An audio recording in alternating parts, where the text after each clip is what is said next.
నా మీద కంప్లైంట్ ఇచ్చుకో, నేను అడ్డుపడను, బెదిరించను, నా ప్రాణం పోయినా ఆ పని చెయ్యను అంటూ ఆదిత్య ఛాతికి తలాంచుకుంది. ఎందుకు చెయ్యవు? ఇప్పుడు నువ్వు నా భర్తవి ఆది. నువ్వేం చేసినా నా కోసం, పిల్లల కోసం, మన ఫ్యామిలీ కోసం అనే సెట్ ఆఫ్ మైండ్లో ఉన్నాను. ఒక్కసారి ఆడపిల్లకు పెళ్లి అయ్యాక భర్త ఎలాంటి వాడైనా సరే దేవుడిగానే కనబడతాడు. ఇప్పుడు నువ్వు నా ప్రాణం. నీకేమైనా అయితే నేను తట్టుకోలేనంత పిరికితనం, స్వార్థం నాలో వచ్చేశాయి. యశి చెప్తుంటే తన చెక్కిళ్ళకి పెదవులు తాకించి, నా కోసం నీ స్వార్థం నచ్చిందే అంటూ ఆమెను పైకి లిఫ్ట్ చేసి లోపలికి ఎత్తుకెళ్లి బెడ్ మీద దించి అశాంతం అల్లుకుపోయాడు. ఓయ్, నువ్వు నాతో ఎందుకు మాట్లాడడం లేదు? నా గురించి మమ్మీకి కంప్లైంట్ చేశావు, నేనెందుకు మాట్లాడాలి? మరి నన్ను ఆడుకోనివ్వకుండా అడ్డుపడుతుంటే నాకు కోపం రాదా? చిట్టి కళ్ళని టపటపా కొడుతూ అడిగింది ఆద్య. ఇక్కడికి వచ్చే ముందు మామనే చెప్పాడు నాతో, ఆద్య అక్షయ్ని జాగ్రత్తగా చూసుకోమని. మీరు నా రెస్పాన్సిబిలిటీ అని. ఆ విషయం నాకు ఎలా తెలుస్తుంది? నువ్వు చెప్పొచ్చుగా. చిన్నపిల్లవి, నీకు చెప్తే ఏం తెలుస్తుంది? నేనేం చిన్నపిల్లని కాదు. I'm 4 years old. So what? I'm 11 years old. నీకంటే నేనే పెద్ద. నేను చెప్పినట్టు నువ్వు వినాలి. నేను వినను. అందుకే నువ్వంటే కోపం నాకు. దివ్య నాకు ఎదురు చెప్పదు. శ్రేష్ఠ, అక్షయ్ కూడా నా మాట వింటారు. కానీ నువ్వు మొండిదానివి, ఎదురు మాట్లాడతావు. అందుకే నువ్వంటే కోపం నాకు. అయినా నీ గురించి నేనెందుకు కేర్ తీసుకోవాలి? మామ వస్తే చెప్తా నువ్వు నా మాట వినడం లేదని. కోపంగా చెప్పి వెళ్ళిపోయాడు చైతన్య. ముక్కు మొహం ఎర్రగా మారి ఏడుపు మొహం వేసింది ఆద్య. చైతన్య, ఆద్య ఏది? పిలువు, డిన్నర్ చేస్తుంది. డోంట్ నో అమ్మ, తనతో నేను మాట్లాడను అని అక్షయ్ పక్కన కూర్చుని తనతో మాటల్లో పడ్డాడు చైతన్య. కొడుకు కోడల మీద అలిగాడని నవ్వుతూ వెళ్ళి ఒక దగ్గర కూర్చుని ఏడుస్తున్న ఆద్యాన్ని చూసి కంగారు పడి పరుగున వెళ్ళింది నవ్య. ఆద్య, ఏమైంది మా? ఎందుకు ఏడుస్తున్నావు అని సెక్యూరిటీని చూసి, పాప ఏడుస్తుంటే మీరేం చేస్తున్నారు నాతో చెప్పకుండా అంటూ సీరియస్ అయ్యింది. చైతన్యతో మాట్లాడి ఏడుస్తుంది మేడం, మేము రాబోతే వద్దని వారించారు అని బుద్ధిగా చెప్పారు. ఆద్య, చైతన్య నిన్ను తిట్టాడా? అంటూ బుజ్జి పెదవులు గుండ్రంగా తిప్పుతూ చెప్పింది. పద, వాడి పని చెప్తాం అని ఆద్యాన్ని ఎత్తుకొని చైతన్య దగ్గరకు తీసుకెళ్లి, చైతన్య ఎందుకురా నా కోడల్ని తిట్టావు అని అడిగింది నవ్య. తను నా మీద మామకి చాడీలు చెప్పింది అందుకే అన్నాడు. తను చాడీలు చెప్పిందని ఎవర్రా అన్నారు? నిన్ను బావా అని మీ మామతో చెప్పింది తెలుసా? ఆద్యాన్ని చూసి అవునా అన్నాడు చైతన్య. అని తల నిలువుగా ఊపింది. నవ్వాడు చైతన్య. మరి నన్ను పిలవలేదు? పిలుద్దామనే వస్తే నన్ను తిట్టావు, నేను పిలవను పో అని నవ్యాన్ని చూసి ఆదికి ఫోన్ చేసి, రమ్మన్ను అత్త, నేను ఇంటికి వెళ్ళిపోతాను అంది. అప్పుడే ఆదిత్య నుంచి ఫోన్ వచ్చిందని శివ తీసుకొచ్చి ఇచ్చాడు. ఫోన్ లాక్కొని ఆది అంటూ మళ్ళీ ఏడుపు మొదలెట్టి కంగారు పెట్టింది. మళ్ళీ ఏమైంది అంది యశి. ఆది, ఐ మిస్ యూ అంటూ రాగం అందుకుంది. యశి, బ్యాగ్ సర్దు అని సీరియస్గా చెప్పి, మార్నింగ్ అంతా నీ ముందు ఉంటాను, ఏడవకు అని కూతుర్ని కన్సోల్ చేసి మాట్లాడాక అప్పటికప్పుడు టూర్కి స్టార్ట్ అయ్యాడు ఆది. మీ అబ్బా కూతుర్తో వేగ లేకున్నా బాబు అని గుర్రుగా చూస్తూ రెడీ అయ్యింది యశిక. ఆద్యాన్ని బతిమాలి బతిమాలి అన్నం తినిపించింది నవ్య. అందరూ తనని ఆడించేవాళ్లే. తనేమో చైతన్య వస్తాడు, సారీ చెప్తాడని చూస్తుంటే రాలేదు. అత్త నిద్ర వస్తుందంటూ నవ్య ఒడిలో పడుకుంటే తనని నేను తీసుకెళ్తానమ్మా అని ఎత్తుకొని బెడ్ మీద అక్షయ్ పక్కన పడుకోబెట్టాడు చైతన్య. బావా ముద్దు ముద్దుగా నిద్రలో కలవరిస్తున్న ఆద్యాన్ని చూసి నవ్వుకున్నాడు. ఫ్లైట్లో ఏసీకి వణుకుతున్న యశి మరింత ముడుచుకుని ఆదిత్యాన్ని అతుక్కుపోయి ఉంది. ఆమెకు బ్లాంకెట్ కప్పి తనలోకి పొదువుకున్న ఆదిత్యతో, నీ కూతురు ఏడుస్తుందని ఆగమేఘాలపై తన కోసం వెళ్తున్నారు, మరి నా కోసం వస్తావా ఇలా అని అడిగింది. 4 ఏళ్ళు రాలేదని ఎప్పటికీ అలాగే ఉంటానని అనుకుంటున్నావా? నువ్వు రాకపోవడానికి కారణం నేను వద్దనడమే అని తెలుసు. ఇప్పుడు గతం ఎందుకు? ప్రజెంట్ జరిగేది. ఫ్యూచర్లో ఎప్పుడైనా నువ్వు నాకు దూరంగా ఉన్న టైంలో నేను చెప్పకపోయినా తెలుసుకుని వస్తావా? రాకపోతే అడుగు, చూద్దాం భార్య అంటే ఎంత ఇష్టమో. ఇందాకటి వరకు ఇష్టమంతా చూపించాను, చాలేదా? చాలకపోతే చెప్పు, ఇక్కడైనా నేను రెడీ. చీపో, సిగ్గు లేకుండా ఏంటా మాటలు? అరే, ఇది మన ఫ్లైట్నే, బెడ్ ఫెసిలిటీ కూడా ఉంది, నీకు అస్సలు స్ట్రైన్ ఉండదు. ఆది ప్లీజ్ స్టాప్ ఇట్, మరీ చెడిపోతున్నావు. ఆల్రెడీ చెడిపేశావు, ఇంకా కొత్తగా ఏముందే? సీరియస్ యాంగ్రీ ఆదివేనా నువ్వు అని డౌట్ వస్తుంది నాకు. గన్స్ పట్టుకుంటే ఏడ్చి గోల చేస్తావు. సర్లే, నాలో సగం నా యశి అని నీ సంతోషం కోసం నేనిలా మారుతుంటే నాకు ఇచ్చే బిరుదు ఇదేనా అన్నాడు అలకమోహం పెట్టుకుని. మీ డాడీకి ఈ అలక డిసీజులు ఏంటి అసలు? అక్కడ అది అలిగి ఇక్కడ నువ్వు అలిగి కొత్త కోణం భలే చూపిస్తున్నారుగా. అన్ని షేడ్స్ని అందరి దగ్గర చూపెట్టలేం, కొందరి దగ్గరే వస్తాయి ఇలా. నాకు ఊహ తెలిసి అమ్మ దగ్గర అలిగేవాడిని, తర్వాత నాలో పసితనం పోయింది. ఆదిత్య అలా అంటుంటే, నో ఆది, నువ్వు ఎలా అయినా సరే నా దగ్గర ఉండొచ్చు. నీలో ఈ పసి పిల్లాడి మనస్తత్వం, తీరు నాకు నచ్చాయి. అలా నిన్ను చూస్తుంటే డాన్వి అన్న ఫీలింగ్ కూడా లేదు నాకు అంటూ అతని గుండెల్లో ఒదిగి లవ్ యూ ఇష్టంగా అంటున్న ఆమెను మరి కాస్త గాఢంగా చుట్టుకుని టైం చూస్తున్నాడు తన ఏంజల్ దగ్గరికి ఇంకా ఎంత టైం పడుతుందని. మేడం ఆద్య కోసం పాలు తెచ్చాను, తను నిద్రపోయింది స్వప్న, బావ మరదలాలికి పోట్లాడుకున్నారు అని నవ్వింది నవ్య. సరే అని వెళ్తుంటే, ఎప్పుడు పిల్లల గురించే కాదు అప్పుడప్పుడు నీ కోసం కూడా ఆలోచించు. ఇప్పుడు నా కోసం ఏమైంది మేడం? నేను బాగానే ఉన్నాను. కల్పన షాపింగ్ కోసం పిలిస్తే పిల్లల్ని వదిలి రానన్నావంట, తను చెప్పింది. యశి అక్క నన్ను నమ్మి పిల్లల బాధ్యత అప్పగించారు. వాళ్ళని వదిలి నేను ఎక్కడికి వెళ్ళలేనండి. 100 మంది సెక్యూరిటీ ఉన్నారు, 100 మందికి సమానమైన శివ ఉన్నాడు. వీళ్ళని దాటుకుని పిల్లల్ని తాకే ధైర్యం ఎవ్వరికీ లేదు స్వప్న. నీ వయసు ఎంతని? ఈ వయసులో సరదాగా ఎంజాయ్ చేయి. పిల్లల కోసం మేమంతా లేమా? చిన్నప్పటి నుంచి నేను ఇలాగే ఉన్నానండి. సడన్గా బయట అందరిలో తిరగమంటే నా వల్ల కాదు. పిల్లలతో ఆడుకోవడంలో ఉన్న ఆనందం బయట తింటూ డబ్బులు ఖర్చు చేయడంలో ఉండదని నా అభిప్రాయం. క్షమించండి మీతో ఇలా మాట్లాడుతున్నందుకు. నాకు పిల్లలతో ఉండటమే ఇష్టం అని. ఈ పాలు తీసుకోండి, చల్లారిపోతున్నాయని గ్లాస్ నవ్యకి ఇచ్చి వెళ్తున్న స్వప్నకి ఎదురు వచ్చాడు శివ. మార్నింగ్ 7కి రెడీగా ఉండు అన్నాడు. ఎక్కడికి? ఎందుకు? అన్నీ నీకు చెప్పాలి అంటే అవ్వదు, చెప్పింది చెయ్యాలి. తీసుకెళ్తుంది నన్నండి, నా ఇష్టం అంగీకారం వద్దా? పిల్లల్ని వదిలి నేను ఎక్కడికి రాను అని చెప్పి వెళ్తూ ఆగి, అదేంటి నన్ను రమ్మంటున్నారు అంటే శివ సార్ మాత్రం ఇక్కడ సేఫ్టీ వదిలేసి వస్తారా అని వెనక్కి తిరిగి చూసింది. తననే చూస్తూ ఉన్నాడు శివ. యశి అక్క ఆదిత్య సార్ వస్తున్నారా అడిగింది స్వప్న. ఆ మాట చెప్పొచ్చు కదండి. ఇంతకీ ఎక్కడికి వెళ్తున్నాం? అంటే నేనేమైనా తెచ్చుకోవాలి అంటే ఇప్పుడే ఆ పనులు చేస్తాను, అందుకని. ఓ 4 రోజులకు సరిపడ్డ బ్యాగ్ ప్యాక్ చేసుకో. ఎందుకు అంటున్న స్వప్న. శివ కొంచెం సీరియస్గా చూసేసరికి ఇంకేం మాట్లాడకుండా సరే సర్దుకుంటాను. ఇంతకీ ఎవరెవరు వెళ్తున్నారు అని అడిగింది. ఇక్కడి నుంచి మరెక్కడికైనా వెళ్తున్నారేమోనని. ఆన్సర్ ఇవ్వకుండా ప్రశ్నలు తిని పెరిగావా అన్నాడు విసుగ్గా. మొహం మార్చుకుంది. బిగించిన ఆమె మొహం చూసి అరనవ్వు అతని పెదాలపైన. ఆ నవ్వును చూసి ఎర్రబడిన బుగ్గలతో పరుగున వెళ్ళిపోయింది. ఆద్య బంగారం తీయని పిలుపుతో తన చిన్ని కళ్ళని తెరిచిన ఆద్య కళ్ళ ముందు నవ్వుతూ కనిపించాడు ఆది. ఆది అంటూ చెంగున ఎగురుతూ అతని మెడను చుట్టేసి బుగ్గ మీద ముద్దు పెట్టింది. నా బంగారం అంటూనే కూతుర్ని ముద్దులతో ముంచెత్తి, డాడీని మిస్ అయ్యావా అని అడిగాడు. చాలా అంటూ చేతులు చాచి చూపించింది. ఏంటి?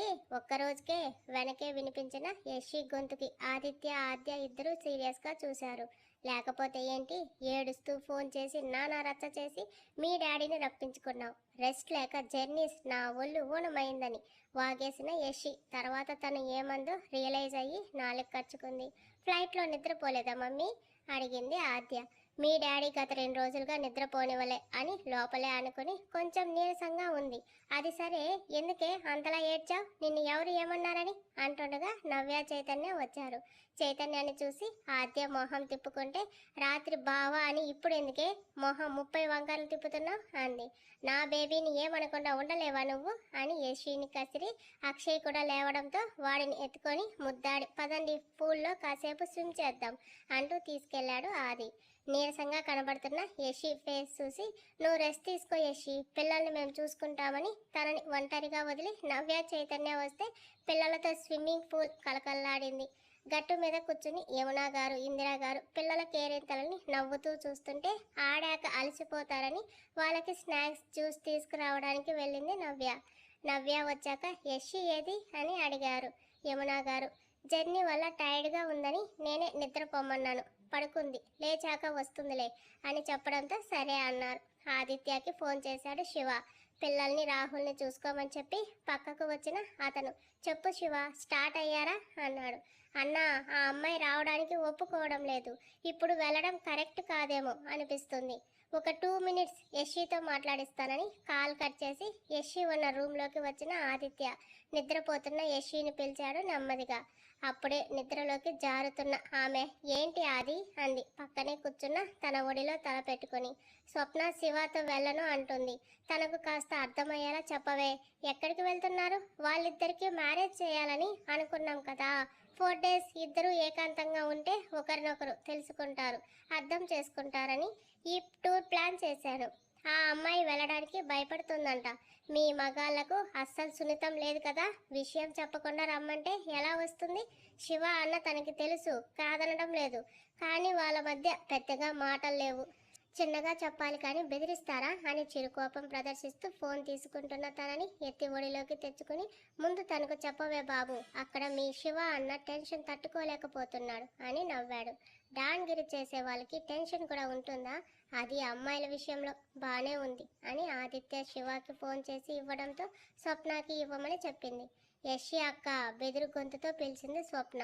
ఆదిత్య ఒడిలోంచి లేచి బాల్కనీలోకి వచ్చి, స్వప్న, శివ అన్న నాకు అన్నయ్య కంటే ఎక్కువ. తనని నమ్మి నువ్వు ధైర్యంగా వెళ్ళొచ్చు, టెన్షన్ పడకు.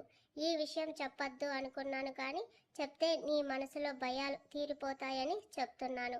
నీకు శివ అన్నకి పెళ్లి చేయాలని నాకు ఆది గారికి ఆలోచన వచ్చింది. అంతేకాదు, కళ్ళు మూసుకుని అన్న చేత తాళి కట్టించుకోవచ్చు. అంతకన్నా ముందు మీ ఇద్దరు ఒకరినొకరు అర్థం చేసుకుని ఒకరి గురించి ఒకరు పూర్తిగా తెలుసుకుంటే బాగుంటుందని ఆయన ఈ ప్లాన్ చేశారు. ఓ 4 రోజులు మీ ఇద్దరు ఎక్కడికైనా వెళ్ళి రండి.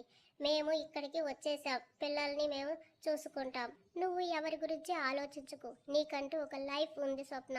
ఇలా ఎప్పటికీ ఒంటరిగా ఉండిపోతానంటే నా చెల్లెలుగా నిన్ను అస్సలు చూడలేను. నువ్వు తనతో వెళ్ళడానికి ఎలాంటి సందేహం పెట్టుకోవద్దు. నీకేమీ కాదు, నాది గ్యారంటీ. యశిక చెప్తుంటే మీరంతలా చెప్పాల్సిన అవసరం లేదక్క. కానీ ఆయనే మరీ మొరటు మనిషి, మృదువుగా ఏదీ చెప్పరు. ఎప్పుడు దొంగల్ని పట్టుకుని పోలీసు వాళ్ళ సీరియస్గా చూస్తారు. నాకేమో భయం అంది స్వప్న. ఒకసారి అన్నకి ఫోన్ ఇవ్వు అంది. శివ చేతికి ఫోన్ ఇచ్చి యశ్వి అక్క మీతో మాట్లాడాలి అంటుందని చెప్పింది.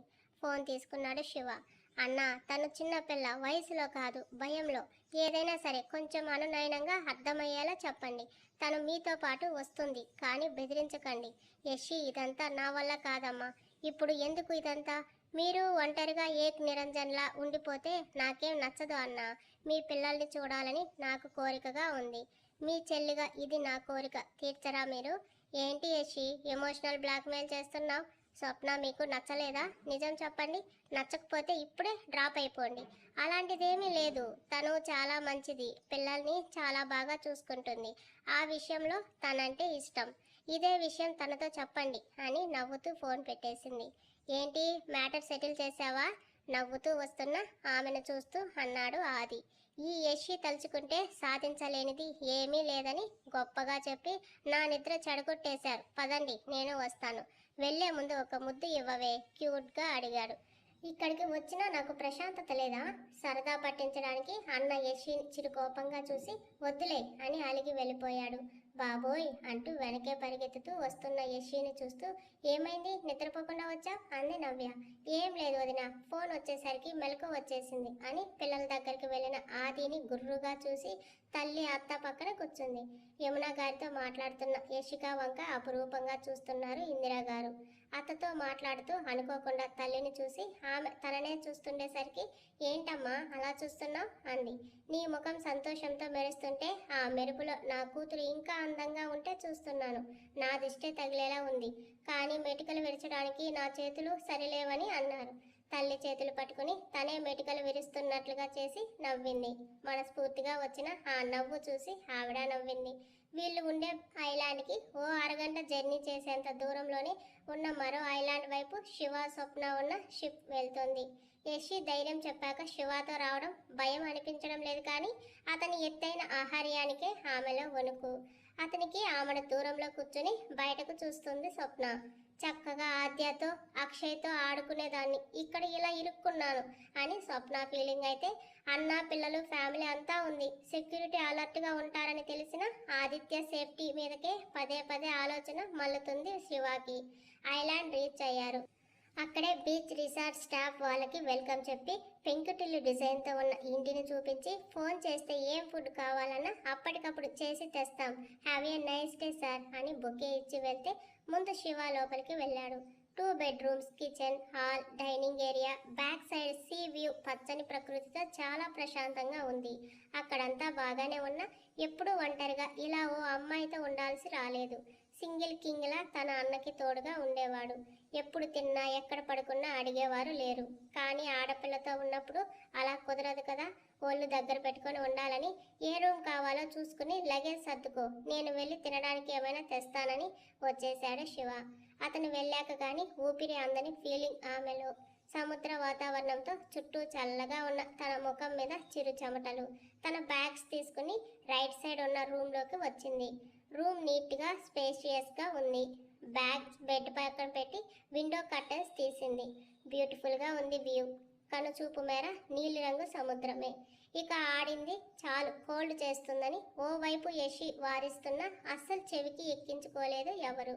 అరే చెప్తుంటే ఏంటి ఒకరు కూడా వినడం లేదు, వాళ్ళు కావాలని విననట్టు యాక్ట్ చేస్తున్నారని అర్థమై వదిన మనం లోపలికి వెళ్దామా అని అంది.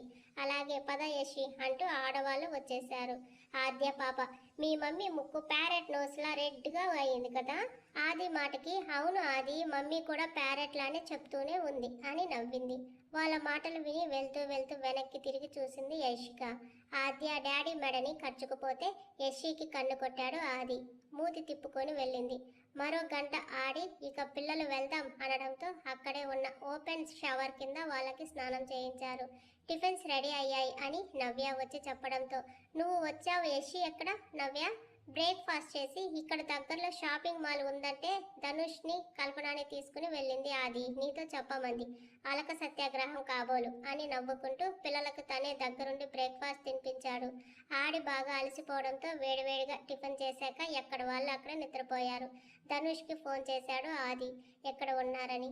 ఇప్పుడే వచ్చాను సార్ మాల్కి. యశి మూడ్ బాగున్నట్టు లేదు సార్, మాల్ అంతా తిరిగేస్తుంది, నాకేం అర్థం కావడం లేదు. ధనుష్ నీరసంగా చెప్తుంటే నవ్వుతూ 5 మినిట్స్లో నేను ఉంటాను అన్నాడు. పర్వాలేదు సార్ నేను చూసుకుంటాను. అతను చెప్తుండగా ఫోన్ పెట్టేసి పిల్లల్ని చూసుకోమని నవ్య రాహుల్కి చెప్పి సెక్యూరిటీకి ఫోన్ చేసి వాళ్ళు ఎక్కడ ఉన్నారు లొకేషన్ పంపమని రిసార్ట్ అలాట్ చేసిన బైక్ మీద సెక్యూరిటీ సెండ్ చేసిన లొకేషన్కి స్టార్ట్ అయ్యాడు ఆది. రూమ్ విండో నుంచి బయటకు సముద్రాన్ని చూస్తున్న స్వప్న కాపీ అన్న శివ వాయిస్తో అతని వైపు తిరిగింది. మీరెందుకు తెచ్చారు సార్? నేను వచ్చేదానిగా అంది తడబడుతూ. ఇది మన ప్యాలెస్ కాదు, ఇక్కడ నువ్వు నేను సమానమే అంటూ కప్పిచ్చి ఇలా మొహమాట పడుతూ చూసి చూడనట్టు నటించడం నా వల్ల కాదు. వచ్చిన విషయం గురించి డైరెక్ట్గా మాట్లాడుకుందాం, ఏమంటావ్ అన్నాడు. అతను అంతా స్ట్రైట్గా చెప్పడం ఆమెకు ముందు ఆశ్చర్యం వేసిన మంచిదే కదా అని సరే అంది. నీ గురించి చెప్పు అన్నాడు. నేను అనాథని. అలా చెప్తుంటే స్వప్న గొంతు వణికింది. Please control your emotions. అమ్మా నాన్న చిన్నప్పుడు పోయారు, నన్ను మా బంధువులు తీసుకెళ్లారు. ఇంట్లో గొడ్డు చాకరీ చేయించుకుని కనీసం తినడానికి అన్నం కూడా పెట్టేవాళ్ళు కాదు. అప్పుడు నేను 10th చదువుతున్నా. మా ఇంట్లో ఉండే అన్నయ్య వరుసైన అతను నన్ను ఇబ్బంది పెట్టడం మొదలుపెట్టాడు. ఇంట్లో వాళ్ళకి చెప్తే నాదే తప్పు అన్నట్టు మాట్లాడారు. మనసుకు బాధ అనిపించింది. ఏ ఆడపిల్ల తన క్యారెక్టర్ని దిగజార్చుకుని అలా చెప్తుందా? వస్తున్న కన్నీటిని తుడుచుకొని తర్వాత నన్ను చదివించడం మానేశారు.